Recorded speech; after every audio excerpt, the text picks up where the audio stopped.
자, 그럼 마저 재무제표 5개에 대해서 살펴볼 건데요. 보시는 것처럼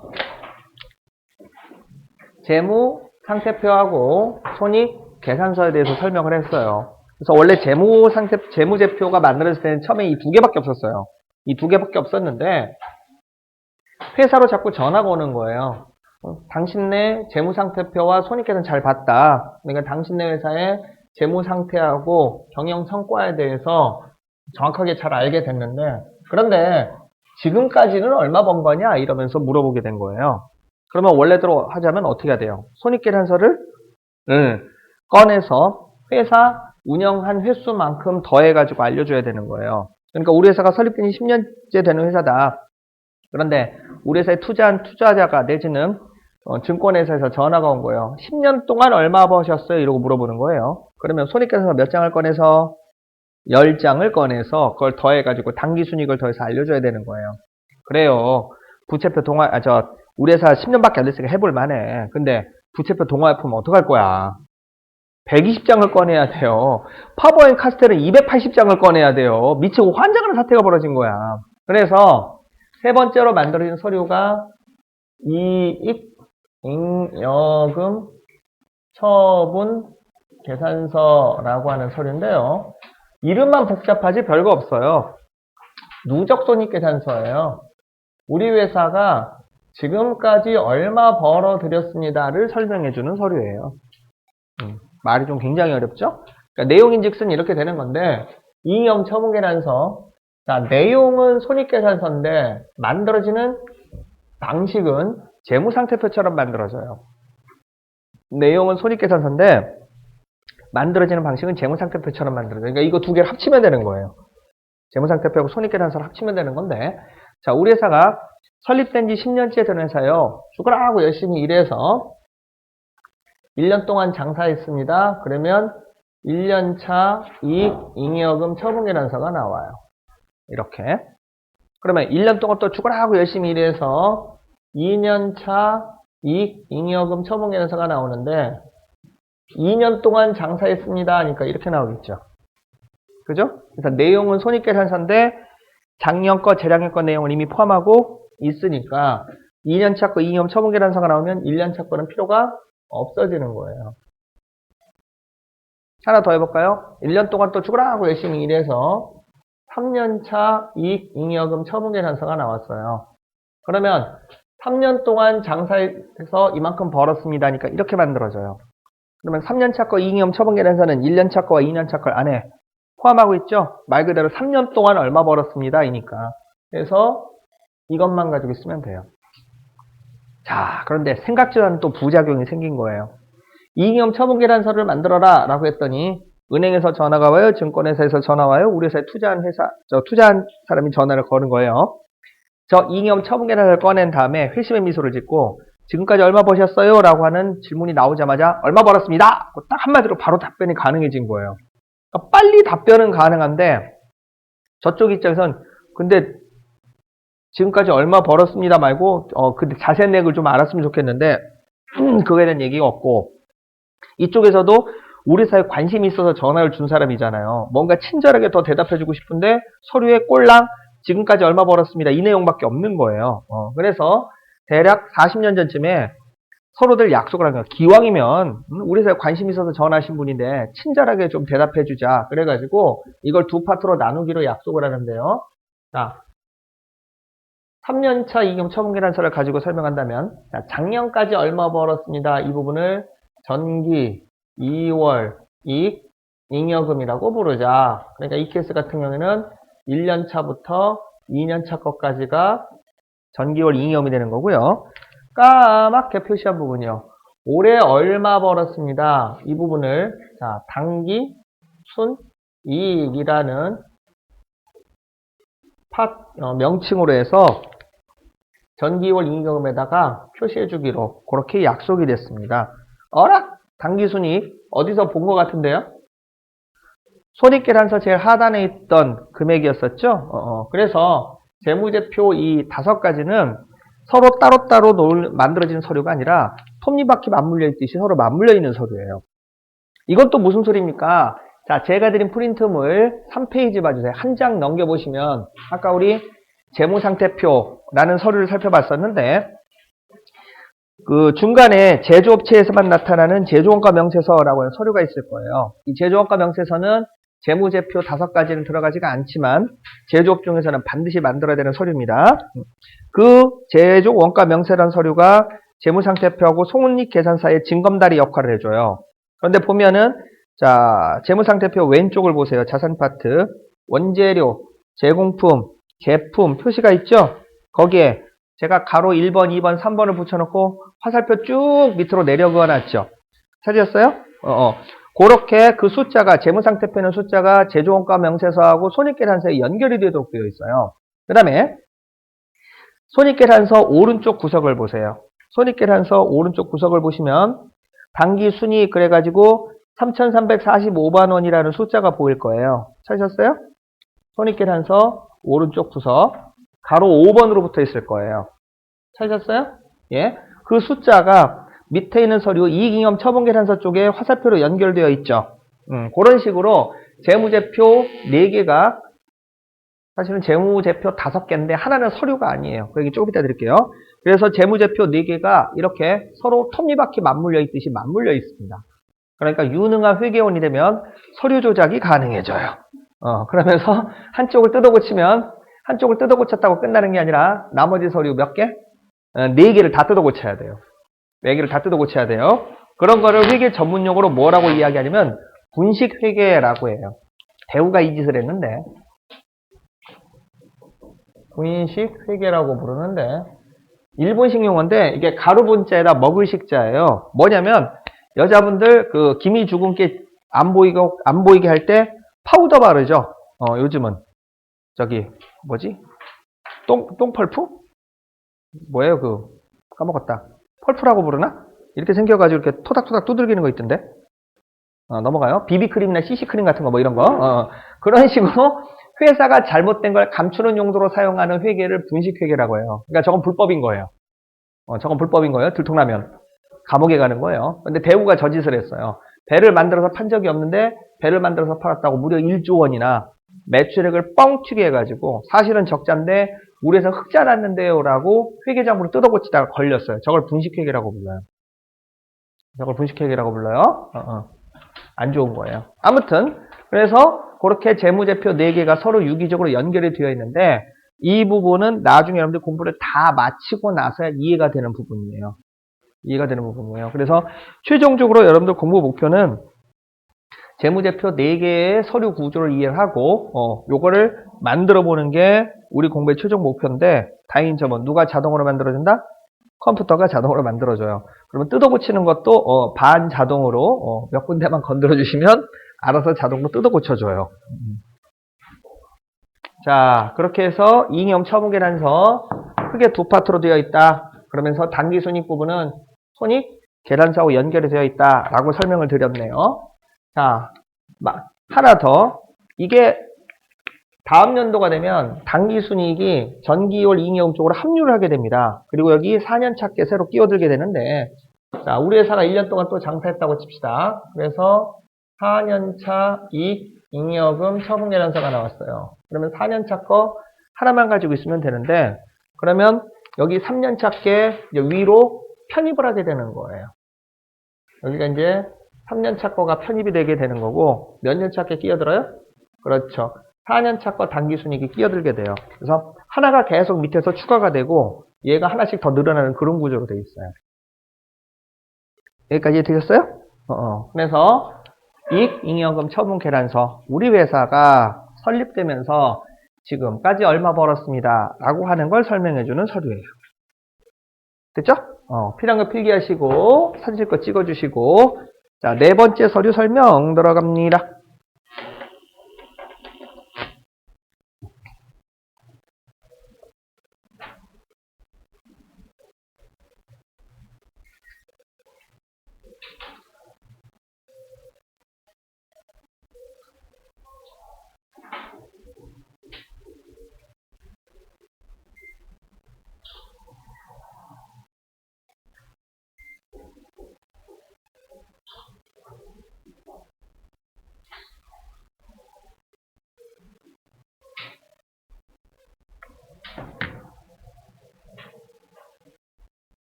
자, 네 번째 만들어진 서류는 이름만 알고 있으면 되는데요.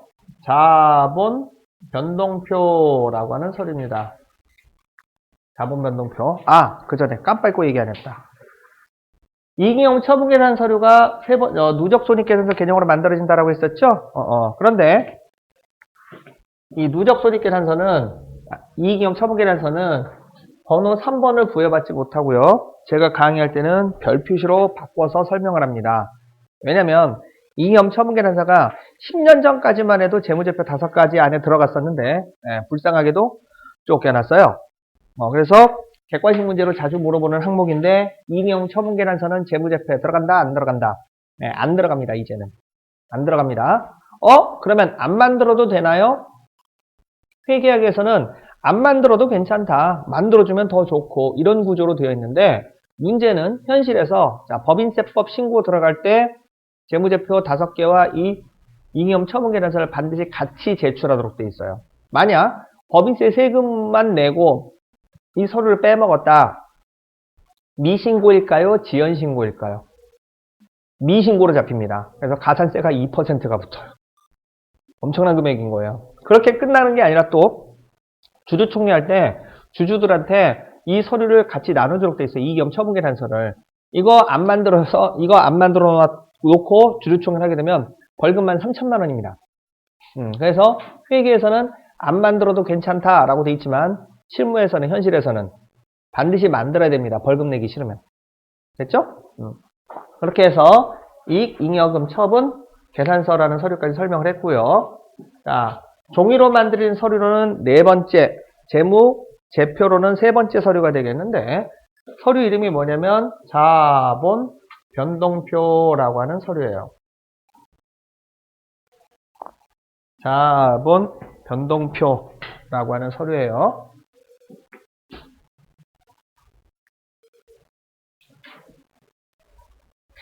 자본 변동표는 말 그대로 우리 회사에 들어온 투자금, 자본 파트가 늘어나고 줄어든 내역을 설명해주는 서류예요. 자본의 증감 내역을 설명해주는 서류인데요. 서류 구조가 굉장히 복잡해요. 그래서 여러분들이 건들 수 있는 건 아니고 이름만 알아두시면 돼요. 이름만. 그래도요, 사장님이 어디서 주워 듣고 와서 자본 변동표 만들어 보라고 하시던데요. 그래서 하는 얘기인데 그때는 저한테 연락 주시면 돼요. 약은 약사에게, 진료는 의사에게, 세금은 세무회계는 세무사한테 저한테 갖고 오세요. 싸게 해줄게. 싸게 해줄게. 그러면서 나 한 입만.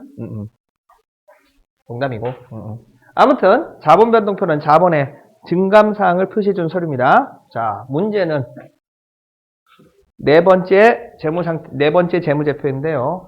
현금 흐름표라고 하는 서류가 있어요. 현금 흐름표. 이게 우리나라에서 발견된 희한한 현상 때문에 만들어진 서류인데 현금 흐름표가 뭐냐면 흑자 도산 현상 때문에 만들어진 서류예요.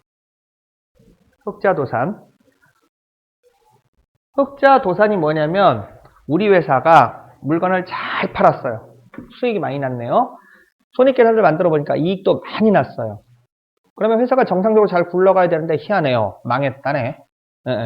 이게 어떤 경우였냐면 우리나라에서 이제 발생한 건데 외상대금을 너무 많이 깔아놨다가 제때 현금이 회수가 안 돼가지고 망한 케이스가 있어요.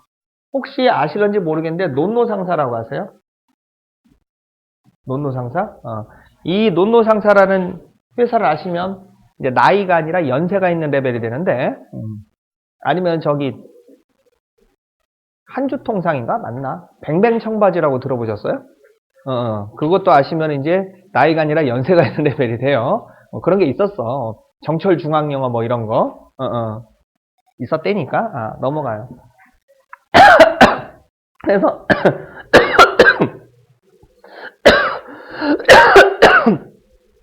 미안해. 살에 갈려네.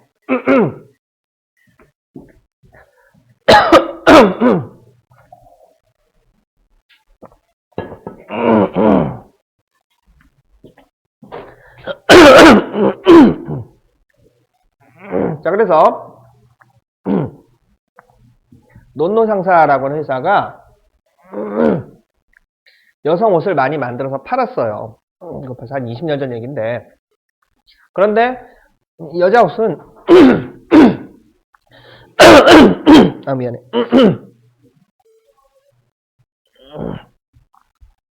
아이고.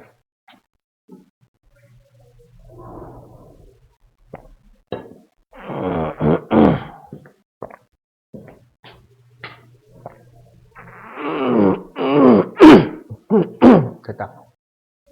이 논노상사랑 회사가 여성 옷을 이제 기성복 형태로 처음으로 팔기 시작하는 회사가 되겠는데, 이게 옷이 잘 팔릴 줄 알고 옷을 몽땅 만들어 놨던 거예요. 근데 문제가 남자들 양복은 거의 유행을 안 타는데 여자분들 정장 같은 경우는 유행을 굉장히 심하게 타거든요. 그러다 보니까 작년, 재작년에 만들어 놓은 옷이 안 팔린 거예요. 그래서 그걸 악성 재고 형태로 가지고 있다가 저걸 이제 지방에 있는 옷 대리점 사장님들한테 이제 외상 판매로 강제로 또 넘긴 거예요. 근데 이제 문제는 그렇게 옷을 팔고 나서 대금 결제를 이제 사장님들이 우리 옷이 안 팔린다. 팔릴 때까지 돈을 못 준다. 이런 식으로 버티다가 이제 회사가 같이 부도가는 그런 케이스가 되겠는데, 논노라는 회사가 망하고 나서 보니까 수익도 많이 나고 이익도 많이 났는데 망했다. 희한하네. 이게 이유가 뭐야 하고 봤더니 제때제때 현금이 회수가 안 돼서 원자재 대금 결제를 못하고 직원도 월급을 못 주는 그런 사태가 벌어지다 보니까 회사가 망하게 된 거예요. 그래서 회사가 짧은 기간 동안, 그러니까 1년에서 대략 5년 정도를 보는데 짧은 기간 동안에 회사가 적자가 나더라도 현금만 잘 조달되면 잘 굴러가는구나. 반대로 회사가 10년, 20년 장기적으로 운영이 되려면 현금 흐름보다는 이익이 많이 나 회사가 잘 굴러가는구나 라고 하는 사실을 알게 된 거예요. 그래서 단기적으로는 이 회사가 잘 굴러간지 확인하기 위해서 만들어진 서류가 뭐예요? 현금 흐름표예요. 그래서 우리 회사의 현금에 대한 증감 사항을 표시해주는 그런 서류가 되겠는데요. 다른 서류들하고 관계가 이제 이렇게 된 거예요. 예를 들어 드리면, 우리 회사가 원가 30만원의 상품을, 유통업체라고 가정합시다. 원가 30만원의 상품을 100만원에 현금 판매했어요. 100만원의 현금 판매를 했습니다. 그럼 지금까지 배운 대로 수익 났나요? 수익 났죠? 얼마 났어요? 하도 내가 뭐라고 하니까 대답도 안 하는구나. 100만원 났어요. 100만원에 팔았으니까. 자, 그 다음에 여기에 직접적으로 표시는 안 돼 있지만 여러분들 샤프한 머리로 금방 암산이 바로 암산이 가능할 텐데, 이익 났죠? 얼마 났어요? 70만원 났죠? 자, 그래서 물건을 팔아서 수익도 나고 이익도 났으니까 이 케이스는 손익 계산서에 표시가 돼요. 이 케이스는 손익계산서에 표시가 됩니다. 수익도 100만원 나고 이익도 100만원 나고 이익도 70만원 났으니까. 자, 그런데 두 번째로 물어볼 사항이 이건데, 현금 돈 들어온 거 있어요? 그쵸? 100만원 들어왔죠? 현금 판매를 했으니까. 그러면 현금이 들어온 내역은 1단계 재무상태표에 가서 표시가 됩니다. 우리 돈 들어왔는데요 라고 표시가 되고요. 자, 문제는 돈이 들어올 게 은행에서 대출 받아서 돈이 들어올 수도 있는 거고, 외상대금 회수가 되면서 돈 들어올 수도 있는 거고, 뭐 세금 냈던 게 너무 많이 냈다가 나중에 환급 받아서 돈이 들어올 수도 있는 거고, 여러 가지 사유로 돈이 들어올 수도 있는 거거든요. 건물을 팔아서 돈이 들어올 수도 있는 거고, 그렇게 현금이 들어온 내역에 대해서 설명해주는 서류가 현금 흐름표예요. 그래서 현금 흐름표에는 돈이 들어온 내역을 세 가지로 구분해서 표시하도록 되어 있는데요. 이렇게 보시는 것처럼 장사해서 물건을 팔아서 돈 들어왔다 그러면 영업활동을 통해서 돈 들어왔다 라고 표시를 해줘야 돼요. 그리고 주식을 판단지 건물을 가지고서 팔았다 그러면은 투자활동을 통해서 돈 들어왔다 라고 표시를 해주시면 되겠고요. 그게 아니라 우리 회사가 유상증자 주식을 추가로 발행해서 돈 들어왔다 그러면 자본활동을 통해서 또는 재무활동을 통해서 돈 들어왔다 라고 표시해 주시면 돼요.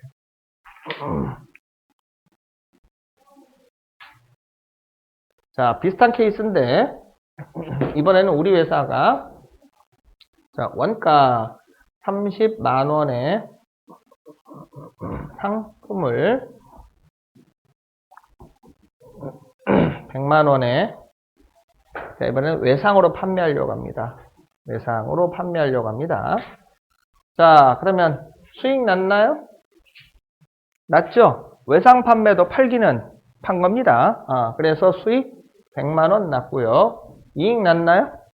그쵸? 외상 판매도 판 거라니까요. 이익 났어요. 자, 그래서 외상 판매 케이스도 손익 계산서에 표시가 됩니다. 문제는 돈 들어오고 있다 없다?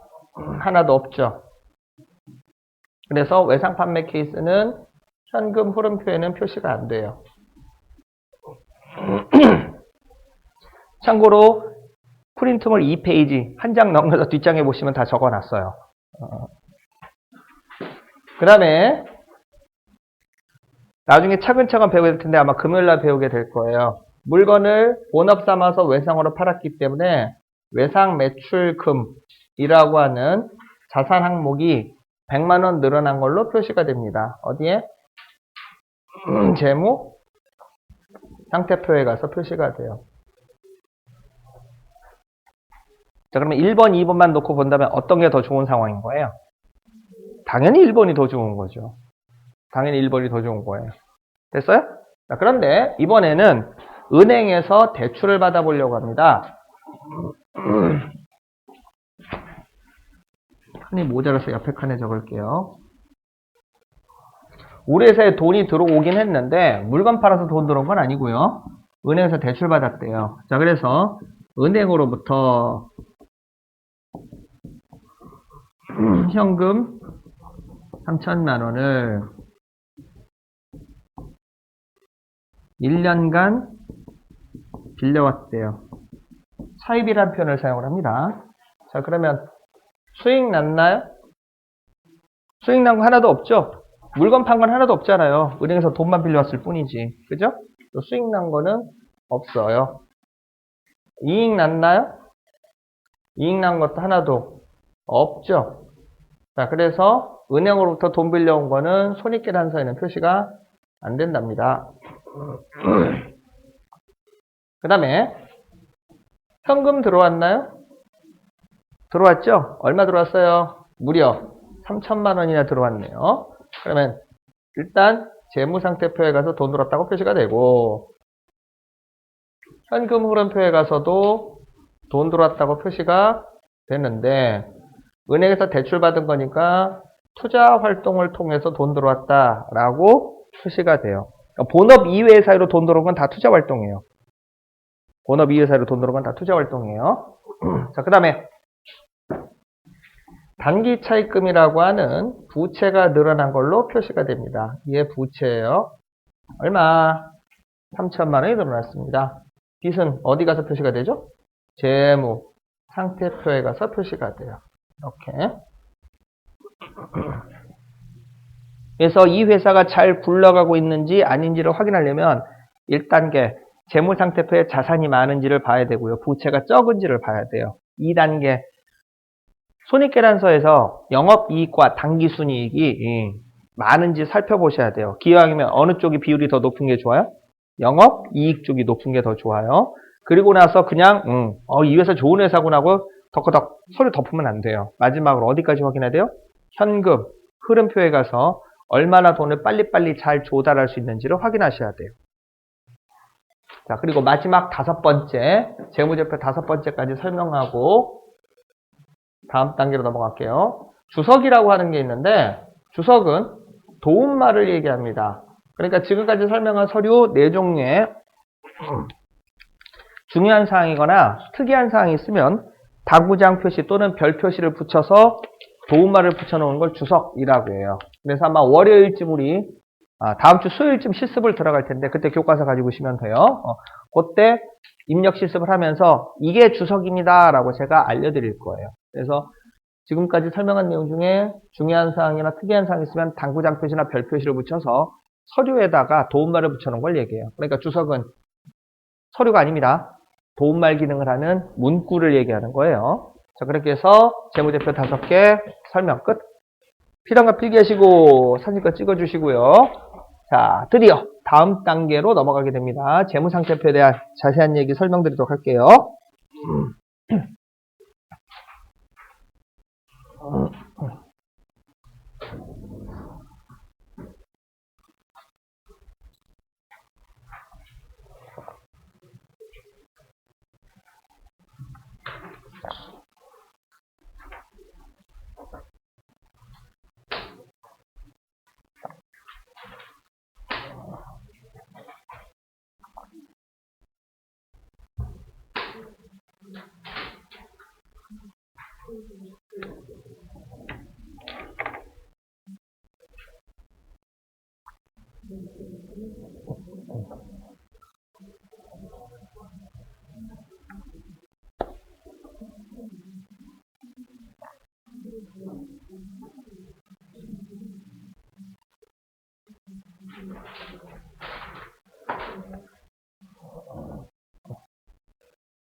자, 됐죠? 자, 그래서 재무, 재표 5가지에 대해서 설명을 하고요. 본격적으로 재무 상태표, 자산 부채 자본, 수익 비용에 대한, 자산 자본 부채에 대한 이론적인 부분을 차근차근 설명하려고 하는데요. 그 전에 여러분들이 알아두면 좋을 만한 개념이 있어요.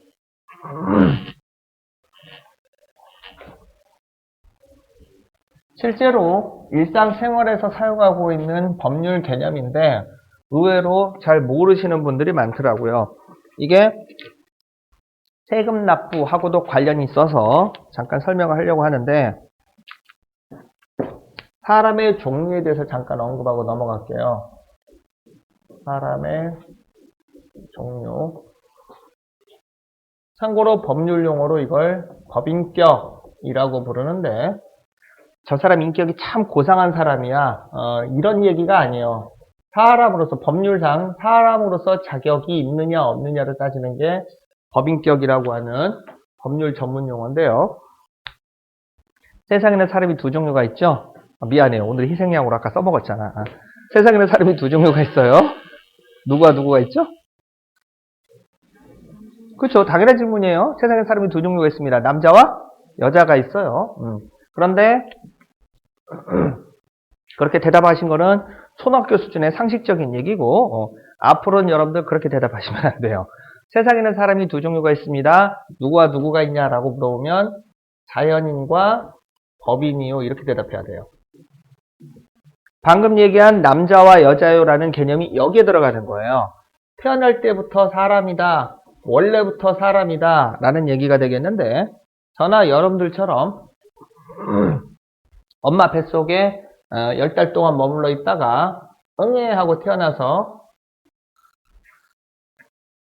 기본적으로 만 18세가 되면 이제 성인 노릇 할 수 있고 그 다음에 기본적으로 결혼 한 번씩들 해주시고 재수 없으면 저처럼 못하는 경우도 생기고 운 좋으면 공지라는 작가 하나 있어요. 그 사람처럼 결혼을 3번 하는 경우도 있을 거야. 엘리자베스 테일러가 7번을 했나 8번을 했나 아무튼 그렇다 치고 그렇게 그리고 언젠가는 죽어야 될 운명을 가지고 태어난 거 이걸 자연인이라고 불러요. 내가 방금 얘기한 남자와 여자요라는 개념은 여기에 들어가는데 저나 여러분들이 먹고 살기 위해서 열심히 일을 하면서 소득이 생겼다. 그러면 세금을 내야 됩니다. 그러면 그거를 소득세라고 부르는데 나중에 또 공부법에도 여기가 들어가요.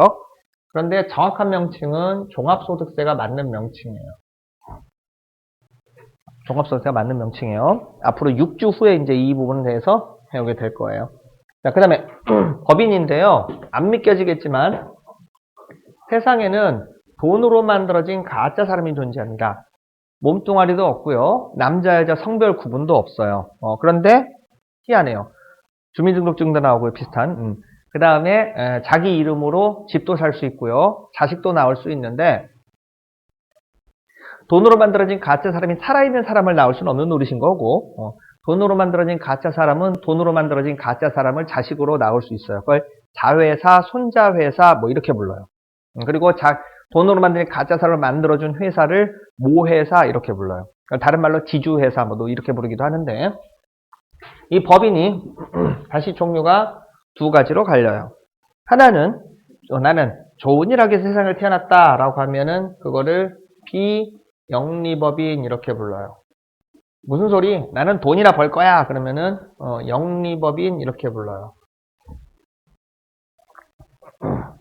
참고로 여기 B는 아닐 B자이고요. 가수 B하고는 하등 상관이 없습니다. 혹시나 해서. 얘기 옆으로 세는데 가수 B가 그렇게 나쁜 짓을 하거나 이런 건 없어요. 군대도 다 잘 갔다 오고 이랬는데, 군대 안 갔다 온 연예인들보다 욕을 한 서너 배는 더 얻어먹었을걸? 네. 이유는 딱 하나예요. 누구하고 사귄다는 죄로? 김태희하고 사귄다는 죄로 욕을 뒤야지게 얻어먹었는데, 딱히 잘못 하는 것도 없는데 욕을 얻어먹은 연예인들이 의외로 좀 많더라고요. 제일 대표적인 게 저기 문희준. 걔 잘못한 거 없어요. 무슨 음주운전한 적도 없고 도박이나 뭐 이런 거 관련된 것도 없고 정말 성실하게 노래 잘 부르고 뭐 이랬는데, 어느 순간부터 이상하게 비호감 그래가지고서는 이유인즉슨 뭐 H.O.T하고 저기 G.O.D하고 잭스키스였나? 아무튼 그렇게 팬들끼리 충돌하면서 괜히 쓸데없이 욕을 얻어먹은 케이스인데, 알고 봤더니 얘 진국이야. 그죠? 그 기간 동안 그렇게 저기 뭐랄까 문제 안 일으키고 노래 부르기도 쉽지 않거든요. 아무튼 그렇다 치고, 그래서 아무 짓도 안 했는데 욕을 얻어먹을 원조는 아시는지 모르겠는데 가수 중에 션이라고 있어요. 진우션. 이유는 딱 하나예요. 한참 잘 나가던 정혜영을 아줌마로 만들어버렸잖아. 그래가지고서는 욕 뒤야지게 얻어먹다가 다행히도 구원투수가 나타났어요. 누구냐면 연정훈이라고, 한참 잘 나가던 한가인을 또 아줌마로 만들었잖아. 그래가지고 인터넷상에 그때 연정훈 개 뭐 이래가면서 막 욕을 나오고 난리가 아니었는데, 또 그 연정훈을 구해준 구원투수가 나타났잖아요. 가수 B. 가지고 B도 욕 뒤야지게 얻어먹고 있었는데 또 구원투수가 나타났어. 누구냐면 저기 이병헌. 와이프가 저 임신해가지고 미국에 가 있는 사이에 시시콜콜 농담 다 먹겠다고 욕 뒤야지게 얻어먹은 케이스. 그런데 다행히도 또 구원투수가 나타났어요. 누구냐면 혹시 아세요? 장기하라고. 장기하가 누구하고 사귀었냐면 아이유하고 지금 사귀고 있는 중이에요. 나이 차이가 12살이냐 14살이냐. 덕분에 멸치만 폭탄 맞았어. 있어요, 멸치라고. 인터넷 검색해 보시면 나와요. 그래서 저기 30대 40대가 아이유 귀엽다 딸 같다 노래 잘 부른다 그래서 와우 무지하게 좋아했었는데, 멸치하고 사귄다는 소문 딱 뜨면서 그냥 멸치국도 안 먹어. 멸치 볶음도 안 먹고, 심지어는 미역국 끓일 때 멸치도 건져내는 사태가 벌어졌어요. 넘어가요. 멸치만 불쌍하게 됐어.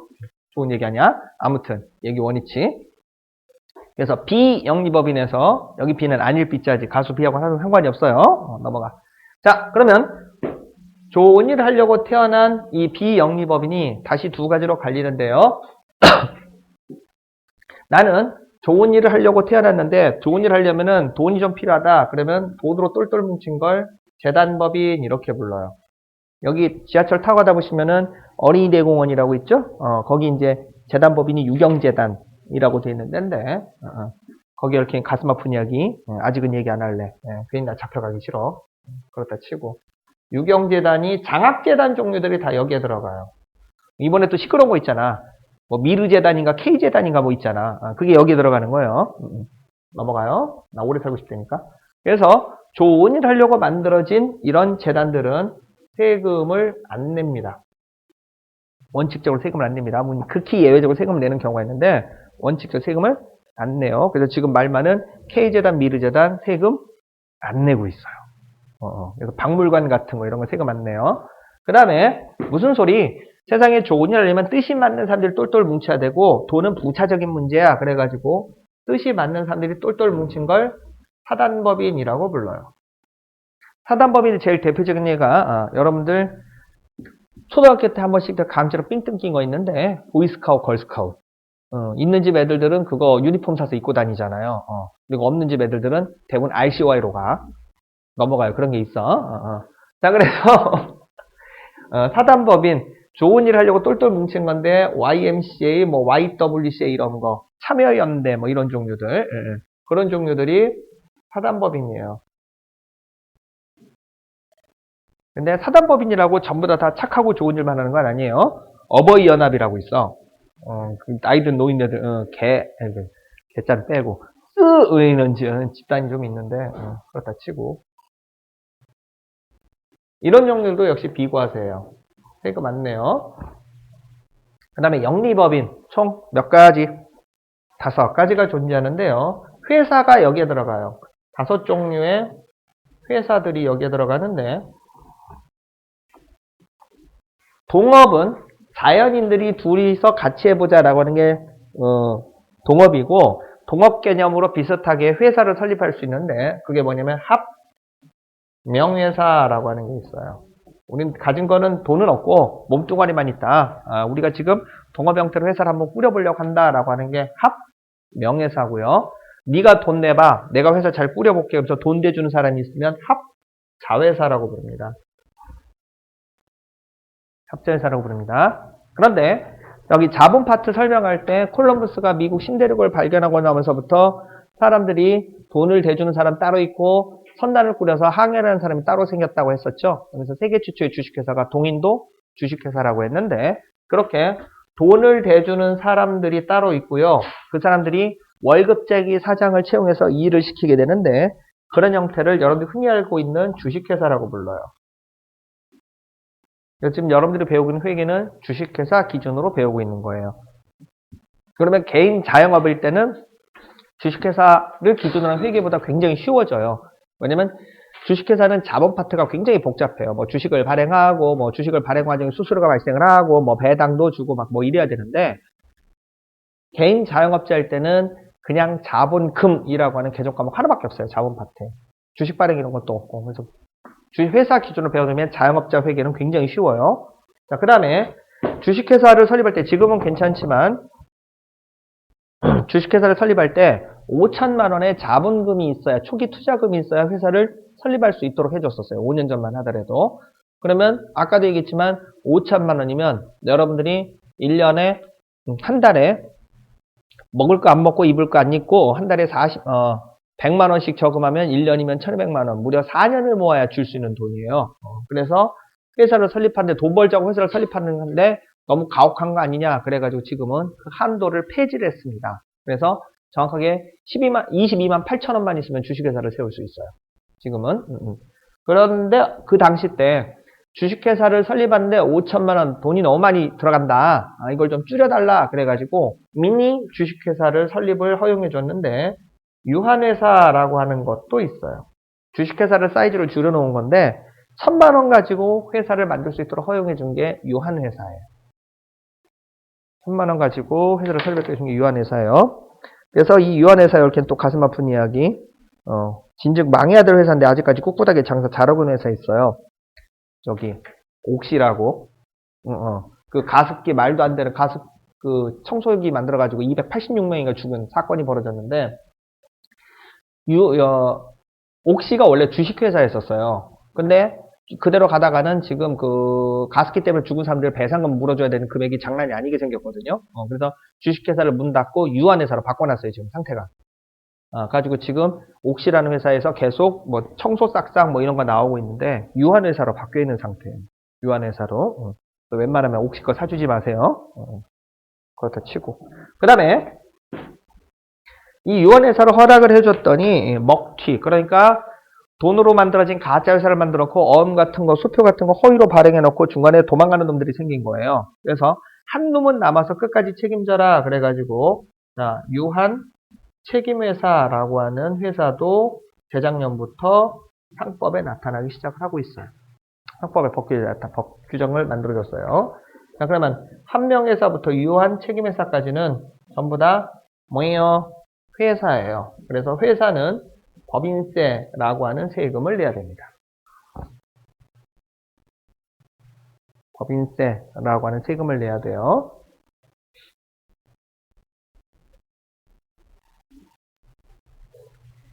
자, 이렇게 간단하게 2개로 끝났으면 좋겠는데 현실은 그렇지 못하다는 거예요. 이 자연인들이 뭔가 해보자고 똘똘 뭉치는 경우가 있는데 그걸 법률상 단체라고 불러요. 단체가 뭐냐면 설립 목적은 있는데요. 설립 목적은 있는데 대표자가 누군지도 없고, 대표자도 있어요. 그런데 이익분배 규정이 없어요. 그러면 비영리법인으로 가야 되는데, 법인으로 설립등기를 할 수도 없는 성격을 가지고 있는 거예요. 그냥 사람들이 그냥 옹기종기 모인 거예요. 제일 대표적인 게 뭐냐면, 동창회라든지, 향후회라든지, 아니면 산악회, 등산회, 뭐 이런 거 종류들. 그러니까 등산회는 목적이 뭐예요? 그렇죠. 모여서 토요일날 일요일날 산에 올라가자는 게 주 목적인데 거기에서 무슨 뭐 물건을 팔자고 사람이 뭉친 것도 아니잖아요. 등산회라고 무슨 설립등기를 내는 것도 아니고 그런데 등산회 중에서 조금 규모가 커지면은 자기들끼리 기념용품을 만들어서 그 물건을 팔기도 하고 뭐 내부적으로 물건을 팔고 뭐 이런 경우들이 벌어져요. 그래서 제일 대표적인 게 그 이 단체에서 회사로 발전한 희한한 케이스가 하나 있는데 그 네이버의 중고나라라고 아세요? 1280만 명이 가입되어 있는 우리나라 최대 사이트가 되겠는데 처음에는 그냥 시시콜콜하게 중고 물건을 서로 사고 팔고 하겠다라고 게시판에다 글을 올리는 형태로 출발했어요. 근데 이게 의외로 엄청나게 활성화가 된 거예요. 그래서 지금은 주식회사로 전환이 되어 있는 상태입니다. 뭐 중고나라가 주식회사예요. 구조 자체가. 그래가지고 거기 보시면 앞에다가 뭐 물건 할인 판매 내지는 뭐 어디 병원 광고 같은 거 올라오고 이러는데 한 달에 광고 수익으로 걔네들이 받는 게 대략 한 30억 정도 된대요. 가지고 이제 그거 거기 구성원 멤버진들이 나눠 먹고 그런 구조로 되어 있는데 그렇다 치고 사기 사건도 많이 발생하고 막 뭐 이러잖아요. 아무튼 그래서 단체 처음에는 이익분배 규정이 없이 그냥 우리끼리 잘해보자 알고나 지내자라고 뭉친 게 단체가 되겠는데 얘가 다시 두 가지로 갈려요. 뭐냐면 단체는 그냥 사람들이 모인 거니까 원래 세금 부과 대상이 아닌데 국세청이 보기에 별도로 묶어서 하나의 사람으로 보자 그래가지고 자 원래는 법인격 없는 단체가 원조인데요. 단체 주제에 묶어서 하나의 사람으로 보는 법인격 있는 단체로 보자라고 하는 새로운 규정이 생겼어요. 제일 대표적인 게 여기에 들어가는 게 뭐냐면 농업협동조합하고요. 서울우유 협동조합이에요. 협동조합은 농민들끼리 아니면 농수산업 내지는 유통업 쪽에 관련 업종 종사자들이 우리끼리 친목을 도모해보자 라고 똘똘 뭉친 거에 불과해요. 그런데 원래 세금 과세 대상이 아니에요. 친목회 비슷한 거예요. 근데 우리나라 농협은 희한하게도 원래는 다른 나라 같은 경우 농민들이 똘똘 뭉쳐서 우리끼리 원자재도 공동 구매하고 우리가 돼지고기, 쇠고기, 과일 같은 거, 오렌지 같은 거 출하할 때 가격도 같이 조정하자라고 모인 친목단체인데 우리나라 농협은 희한하게도 정부에서 농협을 만들어준 다음에 농민들을 강제로 가입시켜 놓고 사채놀이 하고 있는 희한한 구조예요. 그러니까 농협은 은행이 아니에요. 은행으로들 착각하시는데 그냥 협동조합, 농민들이 그냥 똘똘 뭉친 건데 원래 자생적으로 만들어져야 되는 걸 우리나라 정부에서 농업협동조합을 만들어 농민들을 강제로 가입시킨 그런 구조로 돼 있어요. 그 다음에 아까 서울우유 사셨는데 옆에 제조원 확인해 보세요. 남양유업은 주식회사입니다. 매일유업은 주식회사입니다. 근데 서울우유는 제조원에 뭐라고 써 있어요? 낭낭한 목소리 읽어주세요. 보이긴 하나? 나도 눈도 침침해져가. 안경 하나 맞춰야 될 것 같아. 그건 양주 공장이고, 공장에서 저기 뭐예요? 대신 좀 만들어줘 그러고 맡긴 거고, 여기 있다. 판매원을 보셔야 돼요. 판매원에 뭐라고 되어 있는지 읽어주세요. 서울우유는 주식회사가 아니에요. 매일유업 주식을 샀다가 내가 꽤 재미를 봤었는데, 매일유업이나 남양유업 거 주식을 사면 그 회사에 내가 주주로 참가를 한 거예요. 그래서 주주총회 할 때 불러요. 주주님 저희 회사에 투자해 주셔서 감사합니다. 그래서 기념품 드립니다. 그러면서 분유 한 통 주대. 가지고 우리 조카팅이 잘 먹였는데 넘어가요. 서울우유 주식회사가 아니고요. 협동조합입니다. 그러니까 1976년인가 5년인가 이거 표시되어 있을 텐데 몇 년이라고 안 나왔나? 찐스 어쩌고 저쩌고 표시가 되어 있을 텐데 없네. 1936년도인가 그럴 거예요. 1936년도에 서울 지역에서 우유 도매업을 하는 유통업자 8명이 뭉쳐가지고 만든 협동조합인데 이게 이제 장성급들도 영입을 하고 그래가지고 장사 마케팅을 기가 막히게 잘한 거예요. 그러면서 이제 목장도 인수하고 우유 가공업체도 인수하고 그래가지고 수직계열 체계가 되면서 분납도 들어가고 하는 바람에 서울의 협동조합이 웬만한 주식회사 뺨치는 구조로 바뀌었는데 그거 세금 냅니다. 그래서 협동조합은 원래 세금을 내는 게 아닌데 국세청에서 보기에 법률에 의해서 이런 식으로 만들어진 것들은 예외적으로 법인세를 내도록 돼 있어요. 그러니까 단체 주재 구조가 회사만큼 잘 되어 있다 뭐 이런 거예요. 됐죠? 그 다음에 법인격 없는 단체 얘가 원래 원조인데 종중이라든지 여러분들 본가 규정 다 갖고 있잖아요. 그죠? 뭐 광상임씨라든지 아니면 경주 최씨라든지 뭐 전주이씨 뭐 이런 식으로 본가를 갖고 있잖아요. 여러분들이 성을 선택하고 싶어서 그렇게 태어난 거 아니죠? 태어나고 보니까 앞에 이 성은 이미 정해져 있고 뒤에 돌림자도 정해져 있고 한 글자만 들어가요. 예외적으로 전주 이씨 중에서 왕족은 정식 왕족일 때는 왜 요즘 구름이 그린 달인가 그거 하잖아. 왕의 이름은 전부 다 외자예요. 그래서 지금 저기 박보검이가 그 나와 있는 그 세자 이름이 이동가 그래요. 왕은 왜냐면 천상천하 유아독존 존재이기 때문에 돌림자에 끼일 수 없다 그래가지고 왕은 돌림자를 쓰는 거 아니에요. 그러니까 저나 여러분 같은 평민은 이름이 세 글자인데 진짜 이름은 한 글자예요. 하나는 아까 되겠지만 성이고 맨 끝쪽 이름은 서열순위를 나타내는 그 돌림자가 들어가기 때문에 진짜 이름 한자인데 왕은 돌림자를 쓰질 않습니다. 그래서 왕의 이름들은 전부 다 한자씩이에요. 나중에 왕족으로 태어나보면 알아요. 그렇다 치고. 그래서 종중이라든지 동창회라든지 향후에 같은 지역 출신들 사이에 똘똘 뭉친 거 뭐 이런 것들이 법인격 없는 단체인데 얘가 다시 두 가지로 갈려. 저기 종교단체, 교회 같은 거. 종교단체 같은 게 여기에 들어가는데 국세청에서 세금 때리겠다고 자 법인격 없는 단체 중에서 누가 보시기에 국세청장님이 보시기에 야 이건 단체지만 좀 너무한 거 아니냐 세금 때리겠다라고 하면 법인으로 보는 법인격 없는 단체가 나와요. 이게 원래 없었는데 법 규정만 있고 법인으로 보는 법인격 없는 단체가 존재하지 않았었는데 이번에 해당 사항이 나왔어요. 뭐냐면 노무현 정부 때 구상했던 건데 박근혜 정부가 마지막에 미친 척하고 지금 추진하고 있는 건데 종교인 과세. 그래서 교회도 이제 세금 내야 돼요. 그래서 종교인 과세가 여기에 들어가요. 하느님을 찬양하자고 부처님에게 예불을 드리자고 모였는데 세금 내래. 왜? 시주 들어오고 11조 들어오다 보니까 그래서 이 부분 이제 법인세를 내게 됩니다. 이게 또 재밌는 사건이 있었는데 종교단체 세금 때리겠다라고 했더니 처음에는 반대하다가 곰곰이 생각해 보니까 나쁠 거 없을 것 같아. 천주교 쪽에서 먼저 찬성을 했어요. 왜? 신부님이랑 수녀님들은 최저생계비 수준 나오기 때문에 어차피 과세 때려봐야 세금이 안 나와요. 그리고 교회, 사찰 같은 경우는 전부 다 조계종 소속으로 되지 않고 다 흩어져 있기 때문에 현실적으로 추적이 불가능해요. 그러다 현물로 받기 때문에 어디만 폭탄 맞아요? 개신교 쪽만 폭탄을 맞아요. 근데 개신교 쪽에서도 잘 되는 교회만 세금 나오거든. 그래가지고서는 과세로 결정 났어요. 지금 2018년부터 세금 때리게 돼 있는데 그 다음에 법인으로 보지 아니하는 법인격 없는 단체가 있는데요. 이게 이제 향후의 종중 여기에 들어가는 거죠. 아까 얘기했지만은 종중이라든지 동창회 같은 거 세금 낼 일 없겠죠? 비과세입니다. 그래서 지금 현재 소득세법상 민법상 구조는 이렇게 돼 있어요.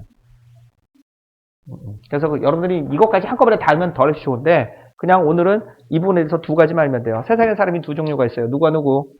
자연인과 법인. 그러면 살아있는 사람은 종합소득세를 내고 돈으로 만든 가짜 사람 중에서 주식회사는 무슨 세를 내야 돼요? 법인세를 내야 된다. 이것만 알고 있어도 충분해요. 이걸 한꺼번에 알 수 있으면 알게 되면 덜 좋은 거고. 참고로 이렇게 해서 국세기본법 300페이지짜리 절반을 지금 끝낸 거예요. 이거 표 하나로. 진짜로.